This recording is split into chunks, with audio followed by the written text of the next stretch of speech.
Assalamualaikum warahmatullahi wabarakatuh.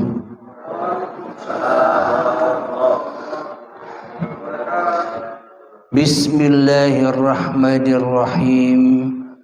Ashhadu an la ilaha illallah wa ashhadu anna Muhammadur Rasulullah. Allahumma salli ala Sayyidina Muhammad wa ala ali Sayyidina Muhammad. Rabbi syrah li sadri wa yassir li amri wahlul 'uqdatam min lisani yafqahu qawli. Amin. Bismillahirrahmanirrahim. Salam hormatku, salam santunku buat para sahabat-sahabat tercintaku, baik yang ada di dalam pengajian rutinan ini ataupun yang di luar sana. Semoga kita semua tetap di dalam lindungan Allah Subhanahu wa ta'ala. Amin ya rabbal alamin. Sebelum kita mulai kajian ini, marilah gemahkan di dalam hati kita kalimat thayyibah. Subhanallah walhamdulillah wa la ilaha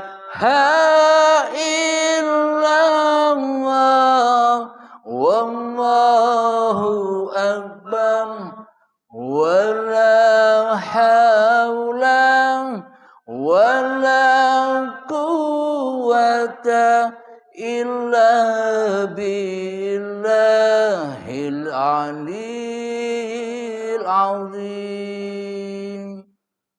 Alhamdulillahi rabbil alamin. Pada kajian malam ini saya beri judul Matikanlah Dirimu. Bismillahirrahmanirrahim. Kita ketahui bersama-sama bahwa selama ini kita lebih unggul daripada Allah. Kita lebih wujud daripada Allah. Kita lebih hidup daripada Allah. Kita lebih merasa berkuasa atas segala tindak laku kita daripada Allah. Lalu selama ini buat apa kita bertuhankan Allah bila Allah saja tidak bisa apa-apa atas diri kita? Selama ini seolah-olah saja kita bertuhankan Allah, tapi nyatanya kita hanyalah berdusta saja. Yang mana terbukti di dalam aplikasi kehidupan kita, Allah tidak ada. Allah gaib, yang ada, yang nyata, yang wujud, yang hidup dan yang berkuasa atas diri kita sendiri adalah hawa nafsu kita sendiri. Lalu buat apa Anda bertuhankan Allah sementara Anda sendiri menjadi Tuhan atas diri Anda sendiri? Berarti percuma dong Anda bertuhan. Percuma dong Anda punya Allah. Sementara Allahnya tak ada bagi Anda. Sementara Allahnya tak wujud bagi Anda. Sementara Allahnya tak hidup bagi Anda. Sementara Allahnya tak bisa menguasai Anda. Berarti selama ini apakah cocok bahwa kita ini dikatakan sudah bertuhan? Berarti selama ini apa bedanya kita dengan Fir'aun? Sama kan? Seolah-olah saja Tuhan ada katanya. Padahal di dalam hatinya yang ada hanyalah hawa nafsunya sendiri yang dipertuhan-tuhankannya selama ini. Kenapa itu semua terjadi? Karena kita selama ini hanyalah beriman kepada Allah, hanya kata-katanya doang. Katanya Al-Quran lah, katanya hadis lah, katanya ustadz lah, katanya kiai lah. Semuanya hanya kata-katanya saja, tanpa kita mau berjalan untuk membuktikan keimanan kita sendiri selama ini. Kita hanya pandai bersilat lidah. Kita hanya pandai berdebat-debatan. Tapi dalam hatinya kosong dari Allah. Kenapa itu semua terjadi? Bagaimana mungkin Anda bisa bertemu dan mengenal Tuhan sementara di dada Anda yang menjadi Tuhan masih diri Anda sendiri? Ya muhal bertemu dengan Allah yang maha wujud sementara Anda, sementara kita semua merasa lebih wujud daripada Allah. Itulah yang menjadi kendala. Kenapa aku sholat tidak bisa khusyuk? Kenapa aku beribadah tidak bisa lillah? Kenapa saat di dalam sholat aku selalu berselingkuh dari Allah? Disuruh menghadap, disuruh mi'raj, disuruh bertemu. Lalu kita bertemunya, mi'rajnya dengan bukan Allah. Tapi mi'raj kepada dunia. Mi'raj kepada urusan pekerjaan. Mi'raj kepada wanita. Mi'raj kepada tahta. Semua itu hanyalah salib-salib di hati kita.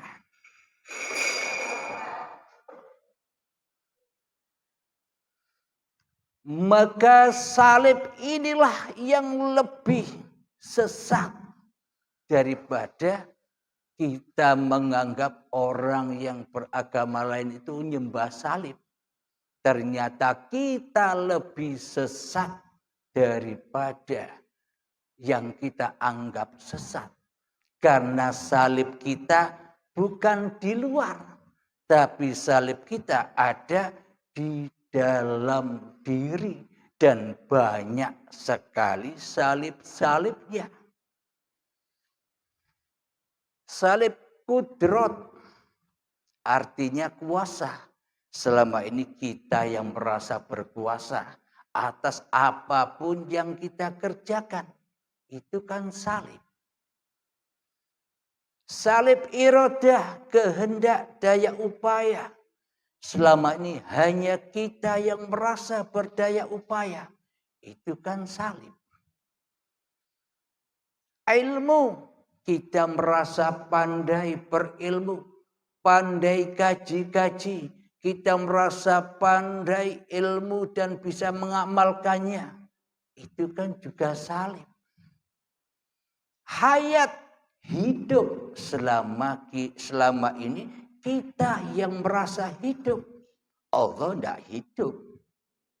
Kalau Allah hidup tentu Anda mati. Tapi kalau Allahnya hidup, kalau Anda yang hidup, Allah pasti mati. Maknanya Allah gaib dan tak berguna sekali buat Anda. Iya tidak.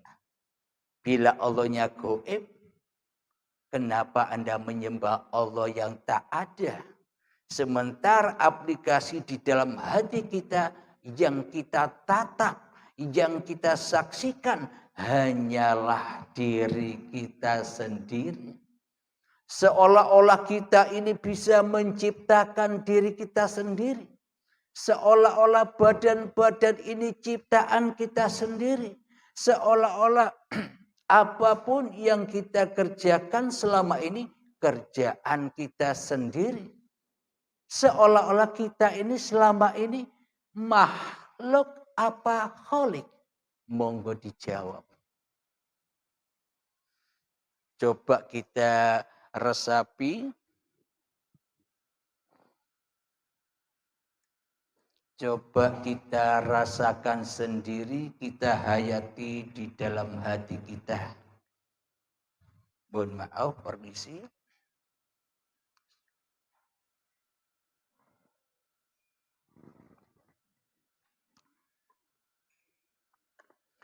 Bukti nyata, bukti logikanya. Bila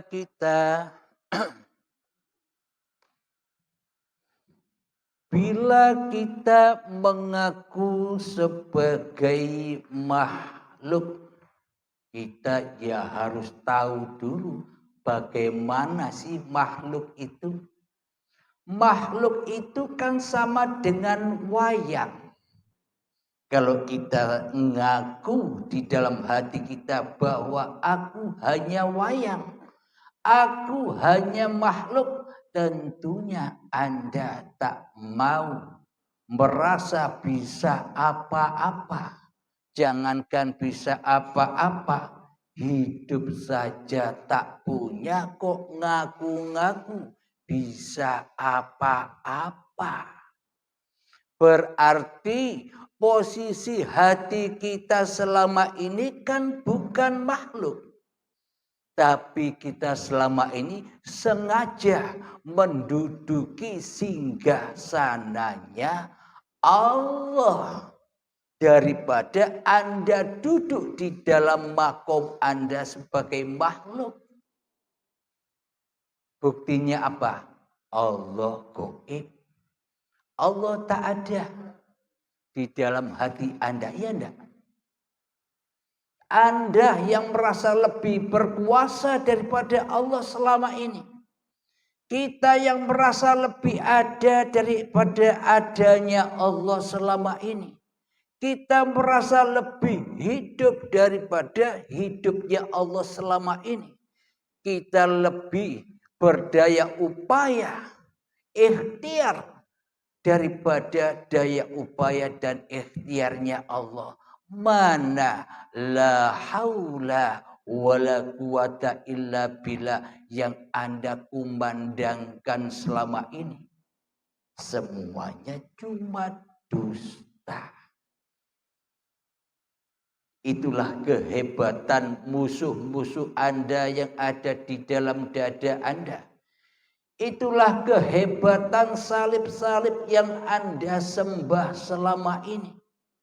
Salib-salib dunia itu yang akan menyesatkan dan selalu menyesatkan kita dan menjauhkan kita dari Allah. Lalu bagaimana caranya aku bisa menghadap kepada Allah? Karena apa? Karena tanpa bertemu Allah. Karena tanpa menghadap Allah. Karena tanpa mengenal Allah siapa dan yang mana Allah itu. Mana mungkin kita bisa menyembah. Bagaimana mungkin kita bisa mengabdi. Sholat kita selama ini, sholat menyembah siapa? Ternyata kalau dilihat di telanjangi diri kita, ternyata selama ini kita sholat hanyalah untuk memaha-akbarkan hawa nafsu kita sendiri. Buktinya apa? Anda merasa bangga dengan apa yang Anda kerjakan. Anda merasa mulia dengan apa yang Anda lakukan selama ini. Ya tidak. Maknanya ibadah dan sholat itu mestinya Anda lebih tak merasa bangga lagi kecuali bangganya Allah. Lebih tak merasa mulia lagi kecuali mulianya Allah. Karena Anda sebenarnya kan tidak bisa apa-apa. Yang bisa apa-apa hanya Tuhan yang berkuasa atas diri Anda. Mau bukti bahwa Anda itu hanya makhluk? Mau bukti bahwa Anda itu bukan sang kholik? Selama ini praktek di hati kita duduk di dalam makhluk apa di dalam kholik? Kan duduk di dalam sang kholik Anda selama ini. Daripada duduk menjadi makhluk. Seumpama bukti nyatanya bahwa hidup ini bukan hidup manusia kita. Ketika kita tercipta, cikal bakal kita dari tanah dahulu. Di situ pun juga ditiupkan roh, ditiupkan hidup, ditiupkan uripe Allah di tanah itu sehingga diperjalankan oleh Allah dari tanah menjadi tumbuh-tumbuhan. Kalau tidak ada uripe Allah, kalau tidak ada ditiupkan roh, bila tak ada kehidupan, apa bisa berjalan sendiri tanah ini menuju menjadi tumbuh-tumbuhan? Kenapa tanah kok bisa jadi tumbuh-tumbuhan? Karena adanya hidup. Proses dari tanah kepada tumbuh-tumbuhan ini pun juga butuh makan dan minum. Bukan sekarang saja makan dan minum. Sejak dulu Anda disuapi, diminumi oleh hidup kekasih Anda yang selama ini Anda hempaskan jauh dari hati Anda. Anda dikasih sayangi dengan mesrahnya. Hidup menyayangi Anda, disuapinya Anda, diminuminya Anda, dikasih sayangi Anda, dijaga Anda, dipelihara hingga dari tumbuh-tumbuhan menghasilkan hasil dari tumbuh-tumbuhan yakni padi, sayuran dan buah-buahan. Itu semua dengan kasih sayangnya Allah. Itu semua dengan sang kekasih. Karena apa? Karena Anda belum ada. Anda belum jadi Tuhan. Anda masih berkedudukan di makom sejatinya makhluk, yakni gaib. Yakni tak ada. Yakni tak hidup. Waktu itu Anda tak ada. Kemudian dengan kasih sayangnya Allah, Allah menyuapi, memakan minumi. Dengan kasih sayangnya akhirnya hasil dari tumbuhan itu dimakan oleh hidup yang berada di calon kedua orang tua Anda. Meskipun waktu itu calon kedua orang tua Anda masih kecil, makan dan minum, semua itu akan berproses, akan menjadi sel sperma dan sel telur. Itulah cerita kisah diri Anda. Anda harus tahu diri. Kalau kita tidak tahu siapa diri kita, Bagaimana mungkin kita bisa mengenal Allah, Sang Pencipta diri kita? Kemudian dimakanlah, kemudian bertemulah calon kedua orang tua kita, bersatu padu, maka menghasilkan gumpalan darah. Waktu itu dari tanah sampai jadi gumpalan darah, Anda jalan sendiri? Anda jalan sendiri? Hidup sendiri? Ngolah diri Anda sendiri? Sampai gumpalan daging, maka diabadikan di dalam Al-Quran, kutiupkan rohku. Kebanyakan manusia mengaku-ngaku bahwa roh itu ditiupkan sejak menjadi gumpalan daging. Akan tetapi hakikatnya disembunyikan oleh Allah bahwa sebenarnya kutiupkan rohku itu sejak dari tanah sudah ada. Kalau tidak ada rohnya, tidak ada hidupnya, apa bisa jalan sendiri? Dari tanah sampai menjadi gumpalan daging. Inilah bukti realita bahwa badan dan hidup ini bukan kita. Bukan milik kita. Bukan kuasa kita. Tapi selama ini kita seolah-olah jadi Tuhannya atas hidup dan badan ini. Sehingga Anda disiksa dan diazab oleh Allah. Dengan apa? Anda dipaksa mencari dunia. Anda dipaksa menjadi budak-budak dunia. Yang mana di dalamnya panas sekali. Bersaing mencari dunia. Tak henti-hentinya di hati Anda berpikir tentang dunia. Digodok di dalam anar. Sampai kapan Anda terus begitu? Kemudian setelah menjadi gumpalan daging, menjadi janin.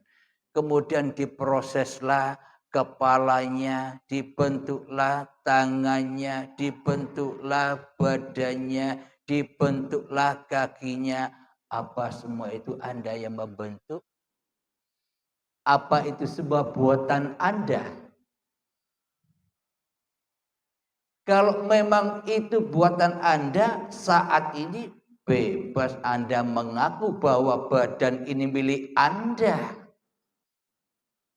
Tapi kalau tidak dibacakan ayat-ayat suci diri Anda sendiri, bagaimana mungkin Anda tahu sejarah perjalanan Anda, asal-usul Anda? Sampai sini bisa dipahami? Mudah kan? Setelah menjadi janin, maka merdekalah si jabang bayi, terlahirlah. Kullu mauludin yuladu alal fitrah. Seluruh bayi yang terlahir itu semua dalam keadaan suci bersih. Bayinya siapa saja, agama apa saja, meskipun bayi hasil perzinahan tetap suci. Bukan bayinya yang haram, pelakunya yang haram. Bayinya ya suci, sama. Kenapa kok disebut suci? Katanya yang suci itu hanya Allah. Kok bayi disebut suci? Karena saat bayi Anda belum ada. Bayinya nyata. Syariatnya ada bayinya. Tapi Anda kan tidak ada. Anda kan belum bisa mengaku-ngaku. Ini hidup bayi. Ini aku bayi. Bisa Anda ngaku-ngaku. Karena itulah semua masih dianggap suci. Karena Anda belum jadi Tuhan. Karena yang mentuhani Anda sejak dari tanah sampai menjadi bayi yang suci, itu sucinya Allah. Itulah tanda-tanda kekuasaan Allah. Subhanalladzi asra bi Muhammadin bin Abdullah. Apa begitu ayatnya? Kalau yang Isra Mi'raj hanya Kanjeng Nabi Muhammad, tentunya ayatnya ya bunyinya begitu. Tapi bunyi ayat yang sebenarnya Subhanalladzi asra bi 'abdihi. Maha suci Allah yang telah memperjalankan hambanya. Berarti hambanya ini apa hanya Kanjeng Nabi Muhammad saja? Hamba Allah itu adalah seluruh manusia, siapapun orangnya, apapun agamanya, semuanya diciptakan oleh Allah. Itulah yang dimaksud hamba. Kapan hamba itu suci? Ketika hambanya belum wujud menjadi Tuhan seperti saat ini. Subhanalladzi asra bi'abdihi laylan. Maha suci Allah yang memperjalankan hambanya di suatu malam. Jadi maknanya malam bukan malam yang ini. Malam maksudnya malam ketika dirimu belum ada, belum wujud, belum mengerti, belum bisa apa-apa. Itulah yang dimaksud malam. Itulah yang dimaksud suci. Bila dirimu belum ada. Minal masjidil harami ilal masjidil aqsa alladzi barakna. Dari Masjidil Haram. Apa hakikat Masjidil Haram? Yang di Mekah itu hanyalah lambang, kiasan, bioskopnya. Filmnya ada di setiap dada manusia. Apa Masjidil Haramnya manusia? Tanah yang berupa badan inilah Masjidil Haramnya. Masjid yang suci. Ilal masjidil aqsa alladzi barakna. Hingga ke Masjidil Aqsa yang diberkahi di dalamnya. Makna Masjidil Aqsa itu bukan di Palestina yang diperebutkan dengan Israel itu. Itu juga hanya kiasan, sanepan, lambang, bioskop, bukan filmnya. Filmnya ada di dalam dada kita. Apa Masjidil Aqsa itu sebenarnya? Masjidil Aqsa itulah kenyataan bayi yang suci yang sudah lama ditunggu-tunggu oleh ayah ibunya. Maknanya diceritakan ketika Nabi Muhammad Isra, perjalanan dari Mekah ke Masjidil Aqsa. Di dalam Masjidil Aqsa di malam hari sudah ditunggu-tunggu oleh para malaikat dan para rasul. Yakni sholat berjamaah. Ceritanya kan begitu. Maknanya sholat jamaah itu apa sih? Sholat jamaah itu ketika bayi terlahir kan kumpul berjamaah bersama kedua orang tuanya. Bayi itu ya sholat terus. Kenapa? Karena bayinya belum bisa ngaku-ngaku sebagai Tuhan. Belum ngaku-ngaku sebagai hak milik hidup dan badan ini. Itulah yang dimaksud suci. Jadi untuk apa kita diciptakan di dunia ini? Untuk apa kita didatangkan ke dunia ini? Untuk apa kita dijadikan tamu Allah di dunia ini? Haulahu linuriyahu min ayatina. Supaya kau bisa menyaksikan ayat-ayatku. Apakah Anda bisa menyaksikan ayat-ayatnya Allah? Paling yang Anda bisa menyaksikan ayat Al-Quran, bukan ayatnya Allah. Apa makna ayatnya Allah? Duduknya, menangisnya si bayi, ayatnya Allah. Senyumnya si bayi, ayatnya Allah. Makannya si bayi, ayatnya Allah. Minumnya si bayi, ayatnya Allah. Karena di dalam bayi belum ada manusianya. Anda masih ingat bayi? Itulah bukti nyata bahwa hidup dan badan ini bukan milik Anda. Anda jangan sombong. Itulah kenyataan. Agar Anda bisa melepaskan semua itu kan harus tahu ilmunya. Harus tahu sejarahnya. Harus dibacakan ayat-ayat suci Anda dahulu. Yang mana Anda belum ada. Yang mana Anda masih malam keberadaannya. Saat didatangkan dari Masjidil Haram ke Masjidil Aqsa yang diberkahi. Itu semua masih perjalanannya Allah yang maha suci. Bagaimana syaratnya agar Allah maha suci?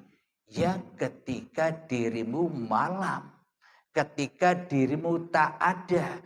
Ketika dirimu tak bisa mengatur dirimu sendiri. Apalagi mengatur orang lain. Mengatur dirinya saja tak bisa, kok kita ngaku-ngaku bisa ngatur-ngatur orang lain. Di dalam hati kita bila kita masih mengatur-ngatur orang lain berarti ya masih najis diri kita. Karena masih adanya hawa nafsunya.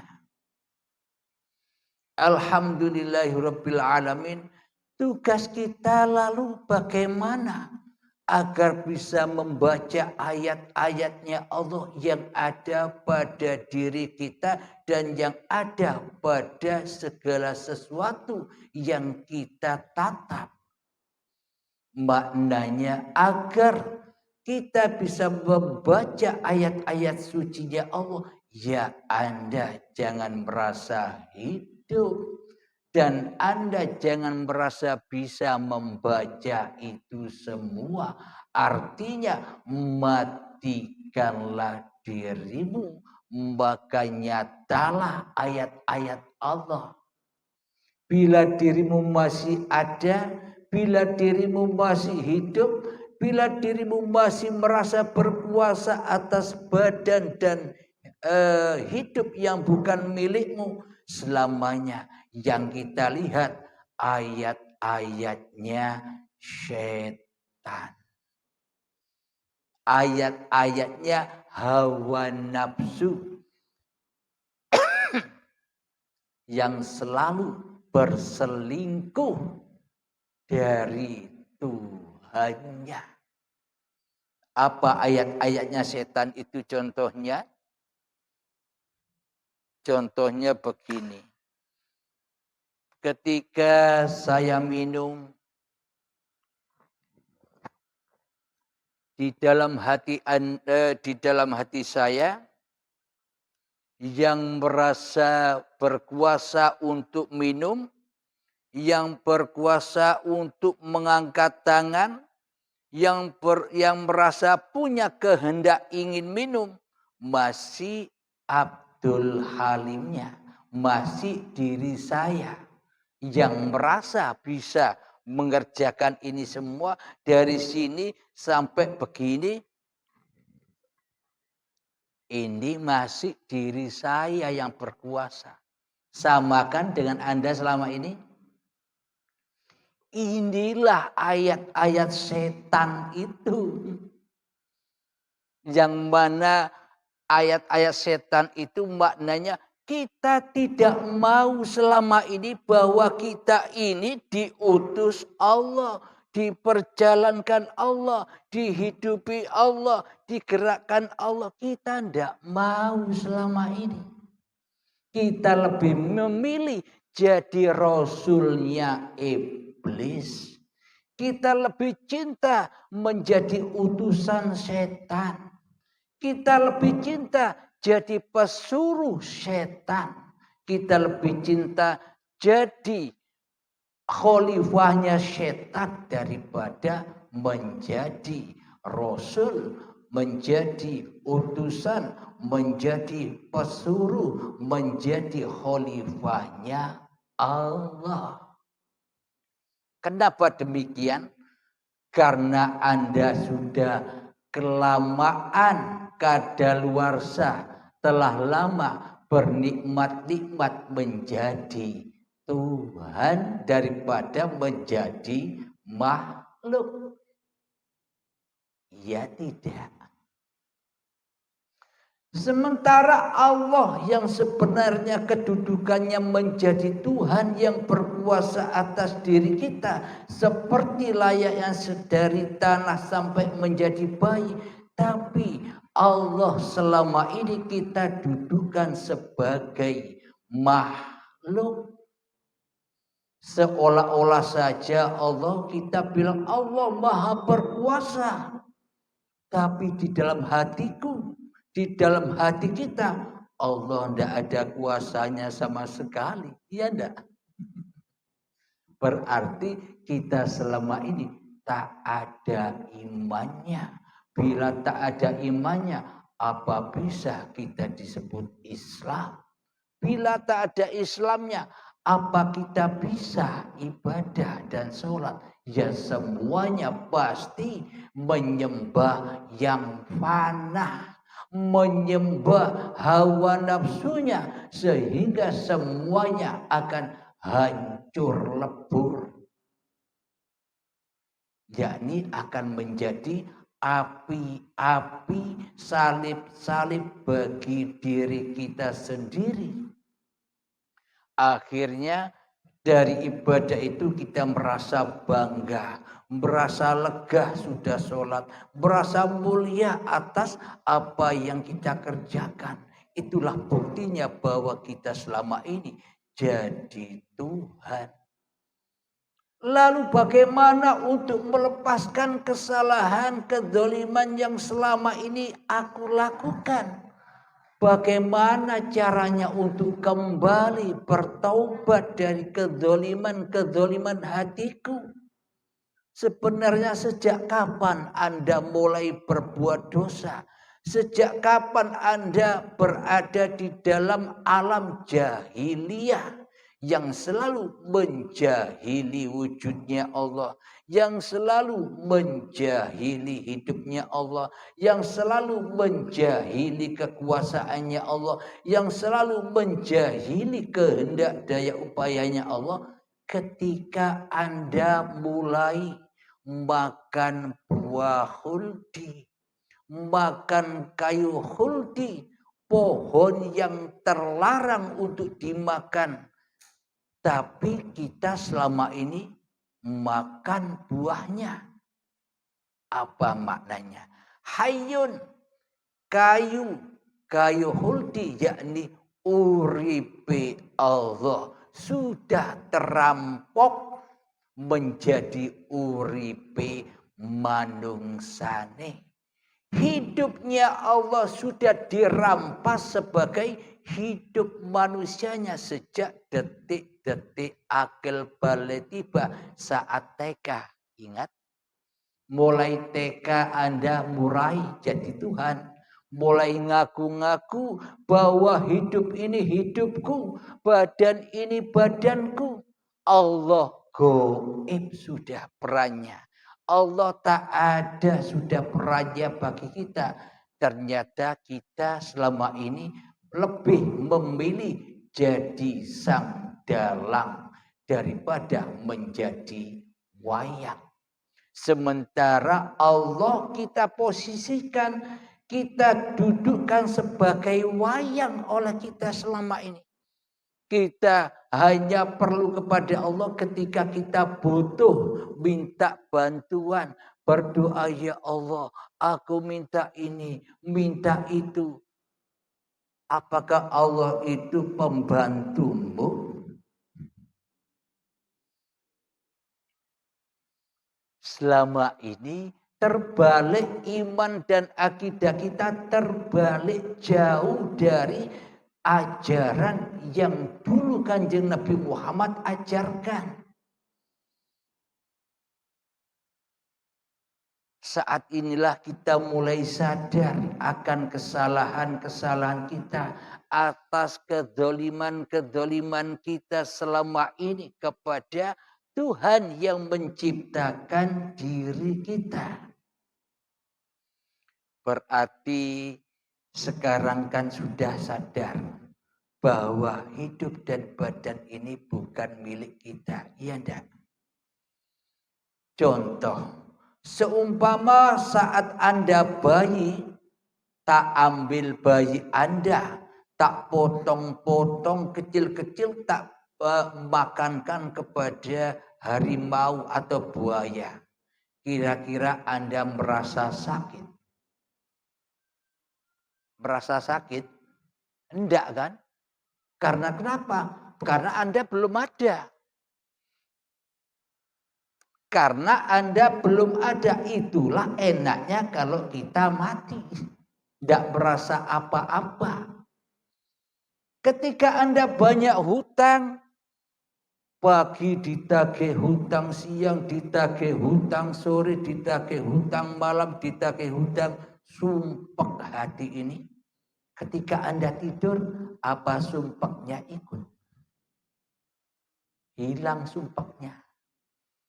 Waktu bangun ingat lagi, wah sumpek lagi waktu tidur enak-enaknya. Nah, berarti lebih enak mana? Bangun dengan tidur manusianya. Kalau manusianya masih merasa yang bangun, bukan Allah yang membangunkan, maka siksa dan siksalah yang dihadapinya. Akan tetapi meskipun kelihatannya diri kita bangun, tapi hati kita tidur, maknanya kita sudah tak merasa bisa apa-apa lagi, karena hidup dan badan ini sudah hak miliknya Allah. Maka enjoylah hidup Anda. Itulah kemenangan. Itulah tenangnya jiwa ketika sudah kau kembalikan lagi hak-hak amanah-amanah Allah yang selama ini kita sesatkan, kembalikan kembali kepada yang berhak. Bahwa hidup dan badan inilah sejatinya sifat dohir batinnya Allah. Apakah Anda punya sifat dohir batin? Hidup dan badan saja tak punya, kok ngaku-ngaku punya sifat dohir batin. Yang ngaku-ngaku punya sifat dohir batin itu kan ya iblis, setan. Yang mana tak mau bersujud kepada Adam. Maknanya Adam itu apa sih? Adam itu bukan sosok manusia. Maknanya Adam itu kan artinya tidak ada. Kalau malaikat disuruh sujud ke Adam mau. Karena malaikat menyadari bahwa dirinya hanyalah makhluk yang tidak bisa apa-apa. Aku ini hanya ciptaan Allah. Aku tak berhak untuk wujud. Yang wujud hanya Allah saja sesuai ajaran Islam yang kita pelajari selama ini. Ya enggak? Tapi selama ini kita melenceng dari Islam kita sendiri. Mestinya hanya Allah yang wujud, kok Anda merasa wujud? Allahnya Adam. Kan kebalik. Kebalik apa enggak? Kalau kebalik berarti Anda selama ini Islam apa kafir? Ngaku. Islam apa kafir selama ini? Kafaro, itulah Dajjal itu. Jangan ditunggu Dajjal yang goib, yang belum datang, yang goib kok ditunggu-tunggu. Sedangkan Dajjal yang nyata, Anda biarkan merajalela, menguasai hati Anda. Sekarang kan Anda tahu musuh yang mana yang harus diperangi. Sebenarnya musuh Anda bukan yang ada di luar itu. Bukan manusia-manusia ini musuh Anda. Musuh Anda hanya adalah diri Anda sendiri. Kenapa Anda merasa ada? Kenapa Anda merasa wujud? Kenapa Anda merasa hidup? Dan kenapa Anda merasa berkuasa? Semua itu kan sifat-sifatnya Allah yang kita rampok selama ini. Ya disiksa hati kita dengan panas-panasnya hawa nafsu kita sendiri. Nah, kalau kita sudah tahu, maka dengan mudahlah kita berperang dengan setan, ya enggak? Katanya Kanjeng Nabi Muhammad, peperangan yang dilakukan sahabat-sahabat Nabi dulu itu kecil-kecil, remeh. Apa peperangan yang terbesar?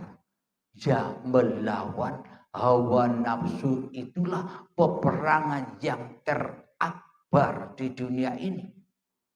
Kenapa? Saking sulitnya hingga diibaratkan rambut dibelah 7 dan tajamnya 1000 pedang. Saking sulitnya Anda tidak bisa perang.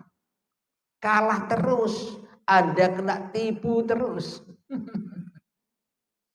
Karena Anda tidak tahu musuhnya. Ya enggak? Kalau Anda sudah mengenal Allah, bagaimana Anda tahu musuh-musuh Allah? A'udzu billahi minasy syaithanir rajim. Aku berlindung kepada Allah dari godaan syaitan yang terkutuk. Aku berlindung kepada Allah bila sudah tahu Allah. Bila sudah ketemu Allah. Bagaimana mungkin Anda bisa berlindung kalau belum ketemu Allah yang mana? Bagaimana mungkin Anda bisa berlindung kepada Allah sementara Anda tidak kenal Allah? Ya kan dusta. Hanya bacaan doang yang dibaca. Dari godaan setan yang terkutuk, mana mungkin Anda bisa terhindar dari godaan setan yang terkutuk, sementara yang jadi setannya adalah diri Anda sendiri. Mari minum.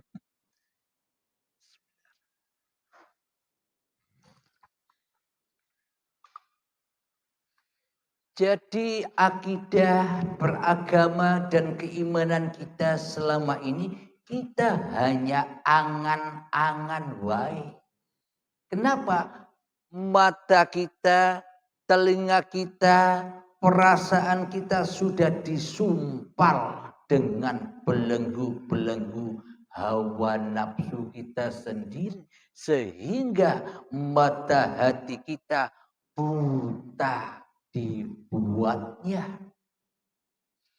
Bertuhan dan beragamanya hanyalah untuk pelindung agar Dajjal ini tidak kelihatan oleh manusia lain. Ibadah dan sholat kita selama ini hanya untuk melindungi kekafiran kita sendiri. Untuk melindungi keateisan diri kita sendiri. Agar orang lain tidak tahu bahwa kita tidak bertuhan. Ya enggak? Kita menutupi hawa nafsu kita dengan sholat kita. Kita menutupi hawa nafsu kita dengan ibadah-ibadah yang kita lakukan. Agar orang lain tidak tahu bahwa diriku masih Abdul Halimnya yang jadi Tuhan. Kenapa? Karena kita tidak belajar mencari Tuhan. Kita sudah santai-santai merasa diri kita sudah benar di dalam beragama dan bertuhan. Hingga kita diruru, dikusuk-kusuk oleh iblis dan setan. Ayo bobo, biar tidak bangun-bangun. Apanya yang bangun? Imannya biar tidur terus. Maka dari itu kematian di sisi manusia dan kematian di sisi Allah beda. Kalau kematian manusia karena manusia nyembah badan-badannya. Katanya badannya yang bisa sholat. Katanya badannya yang berkuasa untuk kerja. Katanya badannya yang bisa naik kereta. Katanya badannya yang bisa memasak. Katanya badannya yang bisa berjalan ke sana kemari. Yang dikatakan mati adalah matinya badan. Itu prasangka manusia. Di sisi manusia. Akan tetapi kematian di sisi Allah bukan matinya badan. Akan tetapi matinya jiwa, matinya hati, kerasnya hati lebih keras dari kerasnya batu. Kapan itu? Kan sekarang sudah mati. Ketika kita sudah tak ada iman, keras hati kita, tak ada kesadaran di dalam bertuhan, maka kita dimatikan oleh Allah. Kemudian ya ditanam, dikubur di dalam kuburan badan-badan yang dari tanah ini loh kuburannya. Kalau kuburan yang di luar itu kan hanya sanepan, hanya contoh, hanya bioskop. Kuburan yang nyata ya di dalam masing-masing hati kita sendiri. Bila kita belum sadar akan bertuhan. Kemudian tak ada imannya dikubur. Berhubung masih belum taubat-taubat, ya diadab, disiksa kubur, dipanasi, disiksa di dalamnya. Dengan apa? Dengan urusan dunia. Panas hati Anda. Panasnya sampai kapan? Selama-lamanya panas. Sampai kapan Anda diazab kita disiksa di dalam kuburan badan ini. Kita disiksa di dalam neraka. Itu juga siksa jahanam. Karena kata Allah di dalam Al-Quran firman-Nya bahwa sebenarnya bahan bakarnya neraka jahanam itu adalah ketika masih ada langit dan bumi dan ketika ada badan-badan manusia dan hati yang keras melebihi kerasnya batu, itulah jahanam. Versinya Allah jahanamnya sudah terjadi sekarang. Tapi versinya manusia besok jahanam itu. Kenapa? Karena manusianya masih tidur. Masih terlelap dengan hawa nafsunya. Masih terlelap dengan urusan-urusan kemanusiaannya. Maka dari itu, ya tidak tahu apa-apa wong tidur. Kecuali orang-orang yang sudah bangun hatinya, bangkit jiwanya, bangkit kesadarannya, baru tahu, oh ternyata bila sudah ketemu Allah, maka hancur leburlah alam-alam yang selain Allah. Berarti alam kubur, siksa kubur, azab kubur, hari kiamat, hari kebangkitan, hari hisab, Siratal mustaqim, surga dan neraka sudah hancur semua bila yang ada hanya Allah. Berarti sudah selesai perjalanan manusianya. Bila saat ini manusianya sudah kembali kepada Allah. Itulah yang dimaksud kebangkitan. Jadi bukan bangkitnya manusia seperti kecamba. Pluk, pluk, pluk. Bukan itu kebangkitan itu. Maknanya kebangkitan itu ketika dirimu kembali suci seperti bayi dan tanah. Yang ada hanya sucinya Allah. Itulah makna kebangkitan. Dan itulah makna ibadah dan sholat yang mana di dalamnya selalu lillahi ta'ala, milik Allah. Inna sholati wa nusuki wa mahyaya wa mamati lillahi rabbil alamin. Salat dan ibadahku, bahkan hidup dan matiku hanyalah milik Allah. Selama ini kan milik Anda semua. Itulah bukti bahwa kita selama ini ingkar kepada Allah yang menciptakan diri kita.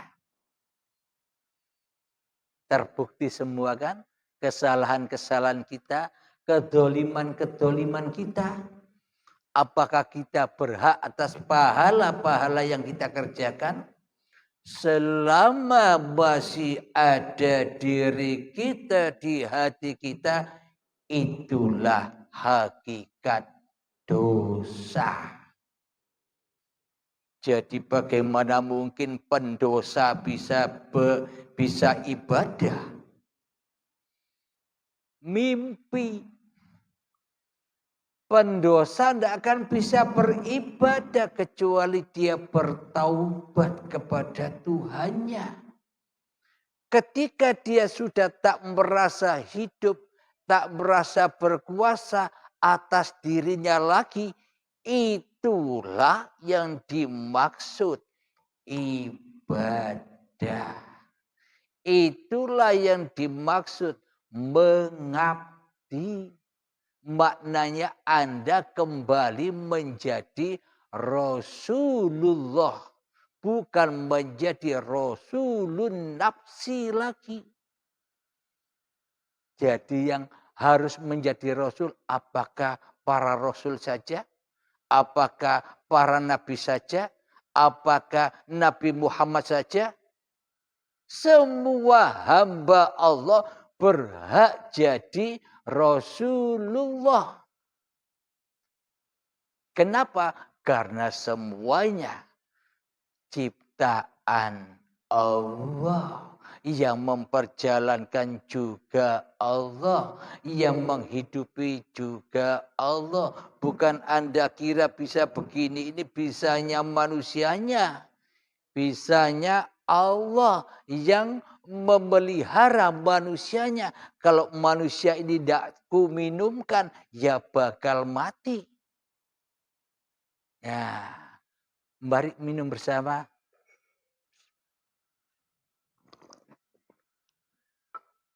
Alhamdulillahirabbil alamin.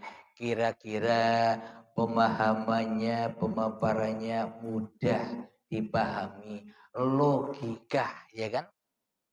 Tidak berbelit-belit, maknanya kita mudah dipahamkan oleh Allah Subhanahu wa taala atas asal usul kejadian kita. Inilah makna man arafa nafsahu, barang siapa mengenali, barang siapa sampai kepada hakikat diri sejati manusianya yang tak ada, yang tak wujud, yang tak hidup, dan yang tak berkuasa, maka ia akan mengenal Tuhannya. Maknanya ketika manusianya sudah tak ada, maka hanya Allah lah yang wujud. Makna manusia mengenal Allah itu bukan kenalnya seperti kenal saya dengan Anda. Ini kan kenalnya makhluk. Maknanya mengenal Allah itu ketika dirimu sudah tak ada. Itulah pertemuan. Maknanya pertemuan kedudukan. Anda sudah bertemu dengan kedudukan Anda sebagai makhluk. Allah sudah bertemu kedudukannya sebagai Sang Khalik. Anda hanya wayang yang diperankan saja. Tapi apapun peran itu, baik kita diperankan sebagai orang kaya, baik kita diperankan sebagai orang miskin, baik kita diperankan sebagai orang biasa-biasa saja, itulah kesempurnaan Allah. Jangan mengeluh di dalamnya, karena itu sudah ketetapan Allah. Bila kita sudah mengenal Allah, semuanya bakal indah. Ya kan? Jangankan itu, ketika Nabi Ayub diberi penyakit yang menurut manusia ini penyakit yang berat dan langka. Kalau manusia tak ada imannya, ya gero-gero si Ayub ini. Maknanya, kenapa kau beri aku penyakit begini ya Tuhan? Sementara aku beriman kepadamu. Karena tak ada iman sesungguhnya. Kenapa? Karena dia masih nelangsa, tersiksa.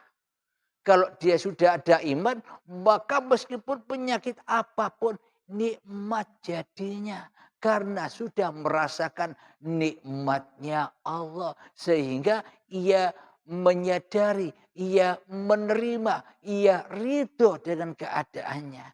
Subhanallah, ini dari Engkau ya Allah. Bagaimana aku bisa mengeluh sementara aku tak berkuasa atas diriku walau sebiji darah pun. Ya Pak. Alhamdulillahirabbil alamin. Semoga pengajian yang singkat ini, terutama saya pribadi dan kita semua, semoga Allah memudahkan untuk memahaminya dan semoga menjadi berkah untuk perjalanan kita menuju Allah. Yang terpenting istiqomah selalu supaya kita tetap di jalan Allah, bukan di jalan kita sendiri. Amin ya rabbal alamin.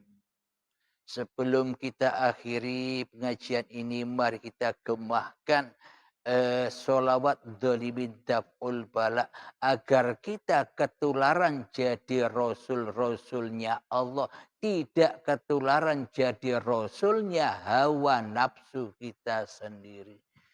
Allahumma salli ala sayyidina Muhammad wa ashghilil zalimin bil zalimin. Allahumma Allahumma salli ala sayyidina Muhammad wa azghili zalimin bil zalimin وأخرجنا من بينهم سالمين وعلى آله وصحبه أجمعين الحمد لله رب العالمين اللهم صل على سيدنا محمد وعلى آل سيدنا محمد ربنا آتنا في الدنيا حسنة وفي الآخرة حسنة وقنا عذاب النار وصلى الله على سيدنا محمد وعلى آله وصحبه وسلم والحمد لله رب العالمين آخر كلام Assalamualaikum warahmatullahi wabarakatuh.